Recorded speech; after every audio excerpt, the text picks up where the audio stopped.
me gjithë problemet që mund të ketë Partia Demokratike, ka lejuar rotacionin politik në këtë vend, ka lejuar zgjedhjet lira dhe të ndershme, ka lejuar që qytetarët shkojnë dhe të votojnë vetë, shkojnë dhe të zgjedhin këtë duan ata me votë. Ka ikur Berisha nga pushteti në 2013. Humbi zgjedhjet dhe adoreshin nga Partia Demokratike madje. Iku si kryeministër, iku si kryetar opozite. Rrethanat politike, kapja edhe e opozitës, investimi i madh për të shkatruar dhe për të zhbërë opozitën, riktheu Berishën në krye të Partisë Demokratike, duke e bërë tashmë një misionar të votës lirë, dhe pa diskutim na ka futur gjithëve në këtë cikël, sepse në Shqipëri nuk votohet më në mënyrë të lirë. Sot që ne flasim, ke Berishën me një proces fars juridik ende që shkon dhe paraqitet një herë në 2 javë në SPAK, çon dokumenta aty për gjyqtarët e GKK-s, për prokurorët e SPAK-ut dhe nuk merret fare parasysh.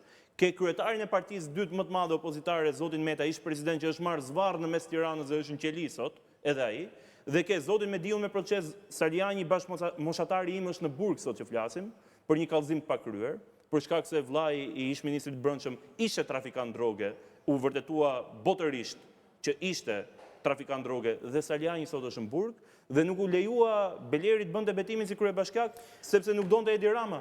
Dhe shkoi eurodeputet, e mori Parlamenti Evropian e bëri eurodeputet. Do të ndalem në një çështje tjetër dhe jemi në minutat e fundit, zoti Kılliçi. Sot KAS ka vendosur rinumërimin e votave për të gjithë qarkun e Tiranës. Si e shihni ju këtë zhvillim? A do të shuhen ato zëra brenda Partisë Demokratike? Identik si ajo që unë ju kam thënë në studio pak kohë më parë kur kam qenë ke ju. Jam pyetur sërish për këtë çështje, është hedhur balt, është investuar opinioni publik të devijohet vëmendja dhe është investuar e gjithë kapitali mediatik që ka qeveria për të instaluar një debat brendshëm Partinë Demokratike që nuk ekziston dhe për të nxjerrë Partinë Demokratike një lloj si PS-ja.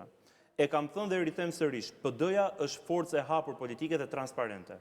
Asnjë moment nuk kemi qenë kundër as edhe një kandidati që ka kërkuar të shihet vota, të verifikohet vota, të rinumërohet vota, mundi dhe kontributi i tij politik apo i saj politik.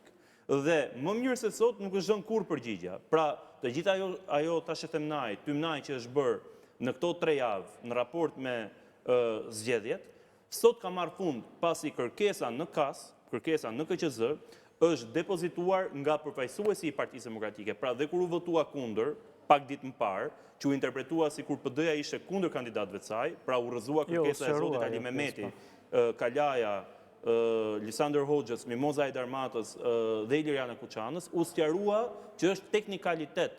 Pra, ajo kërkesë nuk bëhet dot nga kandidatët, por duhet bërë nga subjekti. Nëse nuk do të ishte bërë nga subjekti, do të kishte qenë një problem. Dhe sot keni parë zotin Franc Nuri, së bashku me zotin Dogjani, kanë qenë në KQZ, kanë kërkuar hapjen dhe rinumërimin e çdo vote të vlefshme apo të pavlefshme, sepse kemi dhe një fenomen tjetër, në Tiranë, në qarkun Tiranë, janë 17.200 vota të pavlefshme, të cilat ne kemi pretendimet tona që aty mundet të ketë patur manipulime dhe aty gjenden votat e mjaftueshme për të çuar dhe zotin Ilir Ali Mehmetin në parlament, dhe pa diskutim të kenë të gjithë kandidatët një pasqyrë të qartë çfarë ka ndodhur me votën e tyre. Dhe këtë e mundsoi Partia Demokratike, ndryshe nga ajo që ndodhi në PS, ku Blerina Gjylameti, ku Xhemal Qefalia dhe Tilda Gjoni kërkuan të ndodhte ky proces dhe Edi Rama me një mesazh në grupin e WhatsApp-it ja mbylli gojën të gjithëve.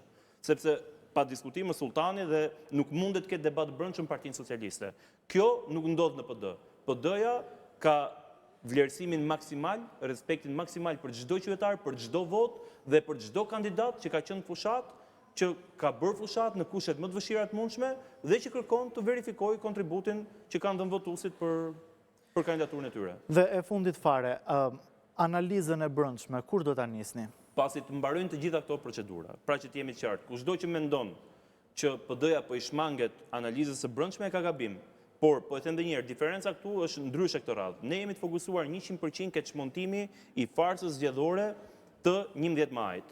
Nëse gjithë këtë periudhë, po sa kohë do të marrë çmontimi i kësaj farse? Nëse në këto 3 javë pas zgjedhjeve, ne do të ishim marrë me zgjedhjet brendshme në PD, me debat në PD, me analizë, me le të themi marrje përgjegjësie, me proceset brendshme të PD-s, të gjitha këto rezoluta, reagimet të Parlamentit Evropian, reagimet të EPP-s, reagimet të IDC-s nuk do të ndodhnin.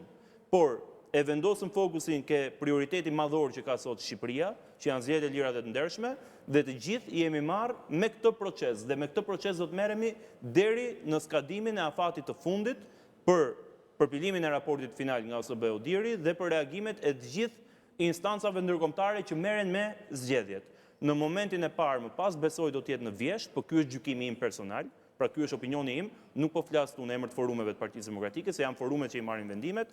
Patjetër do të kemi edhe ne një proces krejt normal të një analize të brendshme, se çfarë është bërë mirë, çfarë mund bëhet më mirë, çfarë është bërë keq, ku ka qenë performanca e gjithsecilit prej ne, për të parë se çfarë kemi bërë në fushat. Por deri atëherë ne ja kemi detyrim madhor qytetarëve shqiptar ti çmontojmë farsën e 11 majit që të gjithë e kanë përjetuar, e kanë parë me sy, e kanë jetuar dhe për fat keq një pjesë e madhe bien dakord. Dhe thonë Shqipëria kjo është. Po në Shqipëri dihet, blihet vota. Jo, nuk mund të vazhdojmë më me këtë mentalitet se po shkatrojmë vendin. E qartë.